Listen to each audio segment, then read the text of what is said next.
nona betua sambat na be kala kong betosia na kata saya betosia sambat saja deh nona ya hanggaya kita na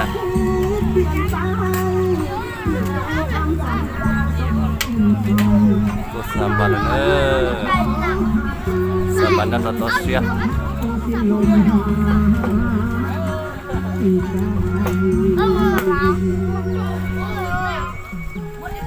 Iya benar.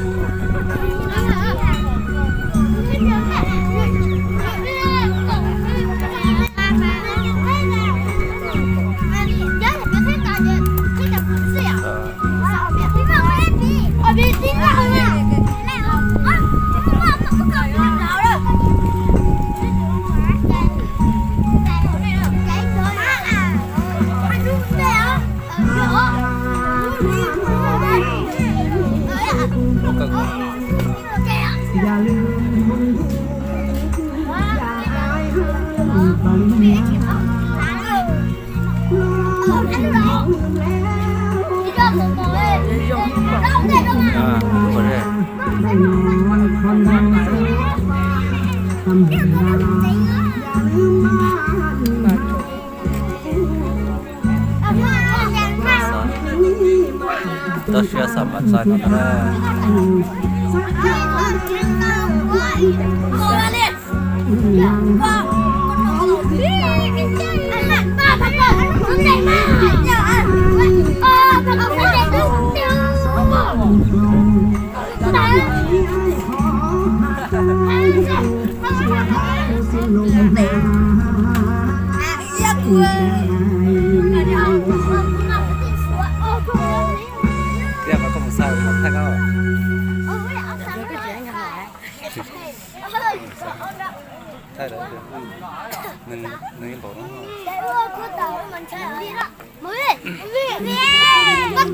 đâu vào thì đủ thì on nữa nó đủ thì on là cho mong đủ thật đó cho on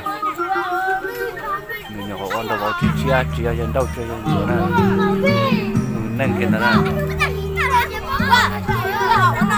anh là đây còn là sản phẩm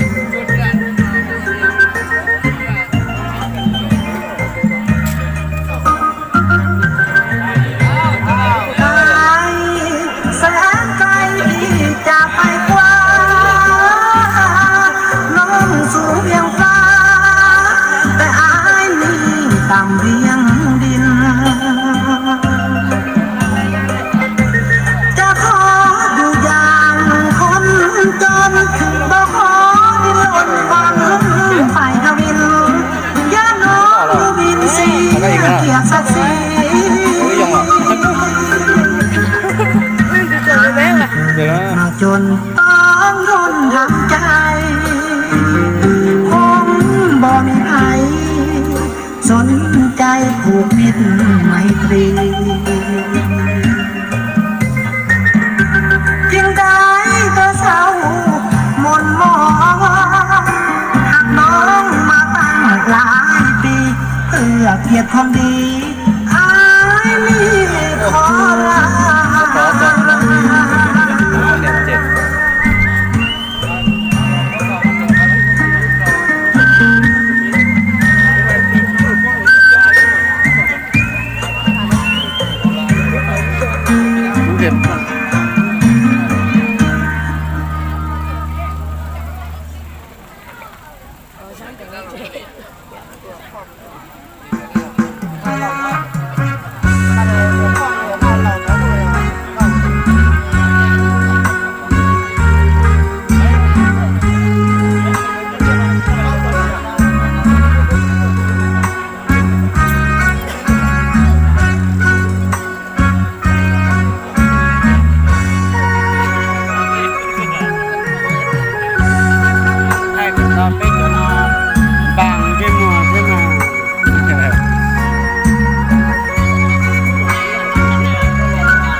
มา กษาได้คุยก่อนได้ถึงหน้านี่ได้คนจากบ้านนาไอ้พวกเด็กอยู่เลยไม่ได้สายหลายปีบ่มีรอเราเด็กเด้ออย่าวัดเสือคอยท่าอยู่ก็บ่หักสายต่อชาชีตัวตรงกลางสินะที่นึงจะยอมที่เราเรียนมาตามสายลมทางรูปแบบว่าสิ่งที่อยากสมัยนั้นจะเลิศสงสารใจสลายเมื่อได้หูข่าวเรื่องราวทั้งเป็ดทั้งลายก็เห็นน้องหูสายลืมอายเลยยังความตาหากว่าน้องได้ดีมีสุขอย่าลืมคนทึกอย่างอายให้ปริญญาน้องคงลืมแล้วลืมแก้วไม่แข็งได้นอนคอนโดโซฟากำเนิดดาราอย่าลืมบ้านเฮาฝากเพลงนี้มาเป็นครั้งสุดท้ายสบัดเอาดอกกระกงดูจานะไม่ได้ซื้อยงนี่ต่อไม่จดเลยคำสัญญาสองสามีไอ้ขอหักษาชั่วเท่าสิลมหายใจ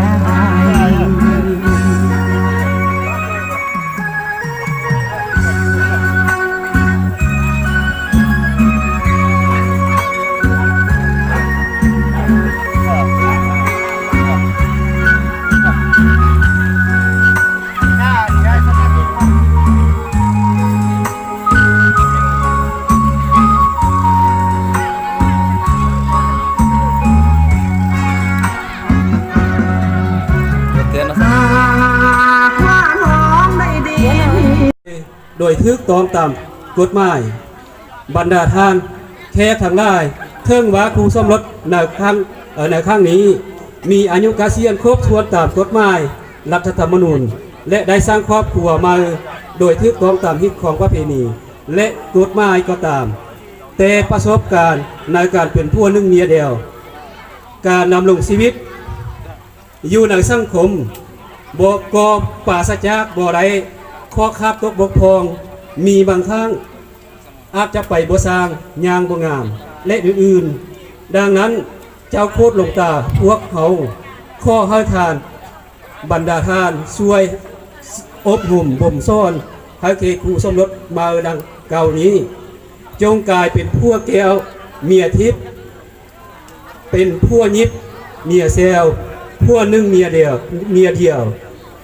เป็นผัวหังเมียมีและให้กลายเป็นครอบครัววัฒนธรรมกลายเป็นครอบครัวพัฒนาด้วยในโอกาสท้ายนี้ข้ออวยพรใส่ให้ครูสมรสมาจงมีความภาสุขส้มวังส้มปรารถนา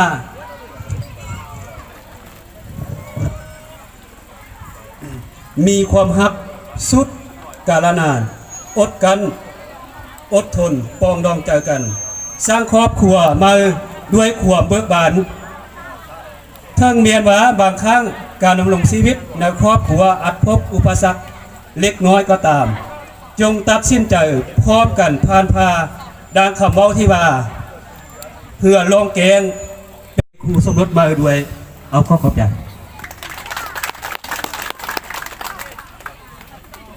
เอาครับประทานอาหารเนาะน่ะ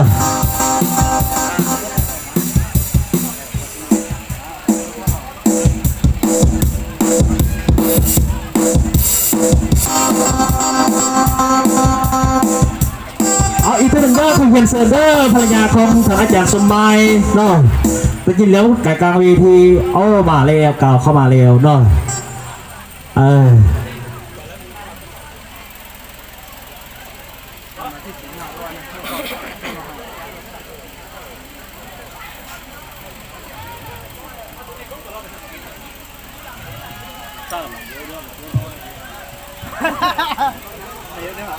เสร็จเลยไอเด้อน้องว่าคอยด้นแล้ว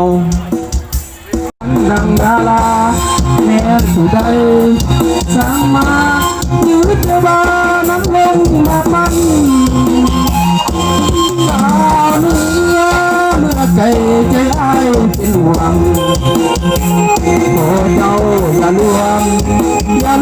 ไอ้เลยอานงยามไอ้ใจจากใจ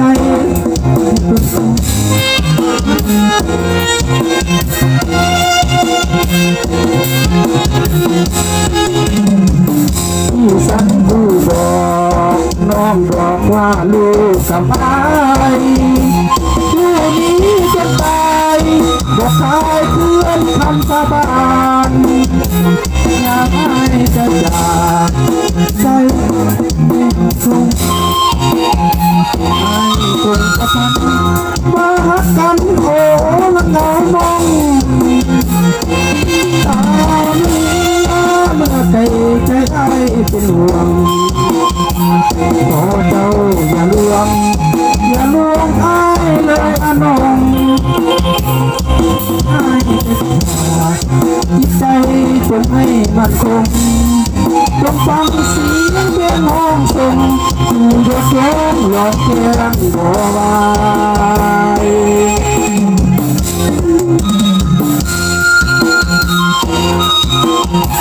เอาเกี่ยวเด้อทางจะสบายเนาะเอาต้องขอบคุณหลายสละมาเป็นชุดมา30นี่เนาะ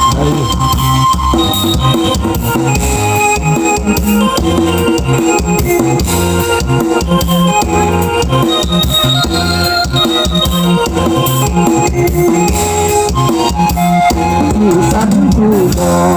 กน้องบอกว่าลูกกับไอ้ช่วงนี้จะตายบอกขายเพื่อนคำสาบานทางไอ้จะจากภาคน้องคืนสู่ยังจันวันหนึ่งไอ้คงกระพันมาหักกันโอ้ลงน้ำอยากมีมองดูเจ้าหลวงวันลูกก็เมาคุกลาเอาเบียร์เอาใจดาเอาสีอย่ามาเจ็บตัวยัวเชื่อ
งมอน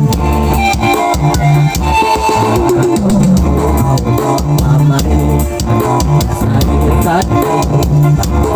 รักทางเราลำดับเลยเนาะเอาวิไลพรมอบเลยเนาะ เราว่ายากนะ วิไลพรการจรินทองมอบก่อนเนาะเป็นครูภาษาเนาะเอาเป็นว่าประสันมาตีแน่ หลานเอ้ยหลานจะขัดไปละ เบิ่งกองแน่เบิ่งกองแน่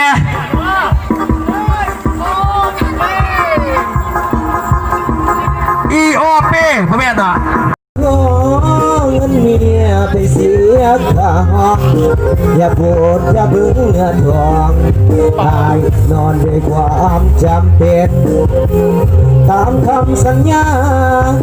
จะมาหาเมียแต่เว้นแต่แล้วมีเรื่องจำเป็น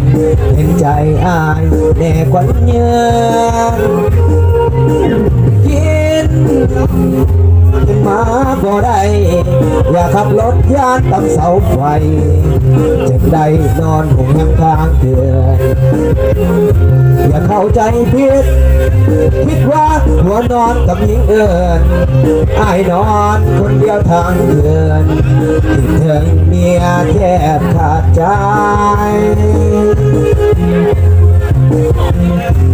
ฝากเงินธนาคารยังมีดอกเบี้ยแต่ฝากเงินนำเมียก็ยากลำบากหัวใจขอเงินแน่นะเมียอย่ามีแต่ให้ถ้าเบิกเงินเดือนเมื่อใดจะแทนให้อย่าได้กัง